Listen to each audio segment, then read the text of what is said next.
Saudi আরবের জেদ্দায় সফলভাবে সম্পন্ন হলো মেড ইন বাংলাদেশ এক্সপো 2025। এই এক্সপো থেকে মিলেছে রপ্তানি আদেশ, বিনিয়োগ ও শতাধিক ব্যবসায়িক যোগাযোগ। বাংলাদেশের রপ্তানি ও আন্তর্জাতিক বাণিজ্য সম্প্রসারণে এই এক্সপো গুরুত্বপূর্ণ মাইলফলক হয়ে থাকবে বলে মনে করেন অংশগ্রহণকারীরা। মধ্যপ্রাচ্যের দেশ সৌদি আরব বাংলাদেশের সবচেয়ে বড় শ্রম বাজার, যেখানে কমবেশি ৩০ লাখ প্রবাসীর বসবাস। এই বাজারটিতে শ্রমিকের পাশাপাশি রয়েছে বাংলাদেশের পোশাকের ব্যাপক চাহিদা। সেই চাহিদা পূরণে সম্প্রতি হয়ে গেল মেড ইন বাংলাদেশ এক্সপো, যাতে অংশ নেয় ৪০টি বাংলাদেশি কোম্পানি। সফলভাবে আয়োজিত এক্সপো নিয়ে আয়োজন করা হয় মিট দ্য প্রেস, যেখানে এক্সপোর সার্বিক সাফল্য, বাণিজ্যিক অর্জন এবং ভবিষ্যৎ পরিকল্পনা তুলে ধরা হয়। আলাদা করে একটা মিডিয়া কর্নার থাকে, সেখানে মেলার বিভিন্ন বিষয় নিয়ে ব্রিফ করা হয়।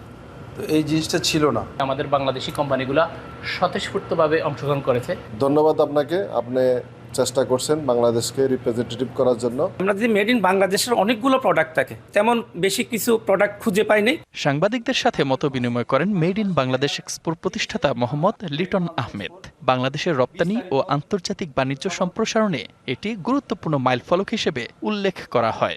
আপনি এগ্রিমেন্ট হয়েছে, অনেকে বিনিয়োগের আশ্বস্ত করে, এটা কিন্তু আগে আমরা সরাসরি এভাবে পেতাম না। এবং যে রাস্তাটা তৈরি হয়েছে, ভবিষ্যতে কিন্তু এই বিনিয়োগটা আরও বাড়বে। 60টি কোম্পানি সহ মোট 40টি কোম্পানি অংশগ্রহণ করে। সৌদি মার্কেটে একটা বিশাল অপরচুনিটি আছে, আমরা দেখতে পাচ্ছি।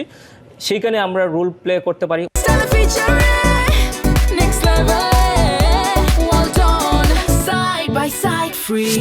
এক্সপোতে রেডিমেড গার্মেন্টস, অ্যাগ্রো ও হালাল ফুড, আইসিটি ও ডিজিটাল সার্ভিস, প্লাস্টিক্স, পাট ও পাটজাত পণ্য এবং রিয়েল এস্টেট ও হসপিটালিটি খাতের প্রতিনিধিত্ব ছিল।